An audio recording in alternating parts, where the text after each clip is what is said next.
আমরা বেশিরভাগ মানুষ মনে করি যে কবরস্থানে গিয়ে সূরা ফাতিহা পড়তে হয় একবার, সূরা ইখলাস পড়তে হয় 3 বার, আল হাক মুত্তাকাসির পড়তে হয়, আয়াতুল কুরসি পড়তে হয়, আরো কি কি আছে। এগুলো সব আমাদের মৌলভী সাহেবদের বানানো আমল। এগুলো মেড ইন মদিনা না, এগুলো 2 number, made in China. Made in Medina যদি জানতে চান, তো মেড ইন মদিনা হলো কবরস্থানে গিয়ে কবরবাসীকে সালাম দিবেন।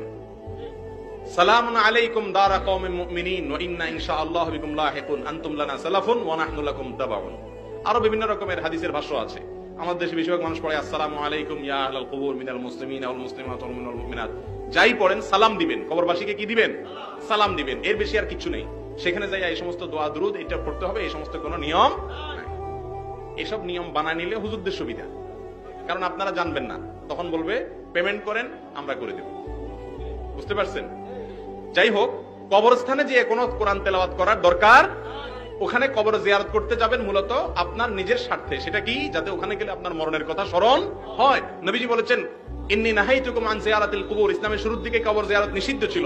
এরপরে বলেছেন ফাজুরুহাল আন ফাইন্নাহা তুযাক্কিরুকুমুল আখিরা। তোমরা এখন কবর জিয়ারত করো, কারণ কবরে গেলে আখিরাতের কথা স্মরণ।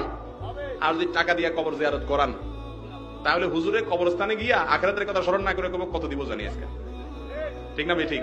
হুজুর পয়সা চিন্তা করবে। তো যাই হোক, হুজুরদেরকে হাদিয়া দিবেন, এমনি দিবেন, আবার কামলা খাটায় কেন হাদিয়া দিবেন? খারাপ কথা। একজন আলেম, একজন ইমাম সাহেবকে তো এমনি হাদিয়া দিবেন, আবার কামলা খাটাবেন। হুজুর যান আমার বাবার কবর জিয়ারত করে আসেন, এবার কামলা খাটছে, এবার টাকা দেন। এটা কোনো সুন্দর জিনিস? ওলামাদের নবীদের ওয়ারিস তাদেরকে এমনি হাদিয়া দিবেন? জি। তাহলে কবরের পাশে দাঁড়িয়ে কোনো সূরা কেরাত পড়ার নির্দেশ কোরআন হাদিসে কোথাও নাই।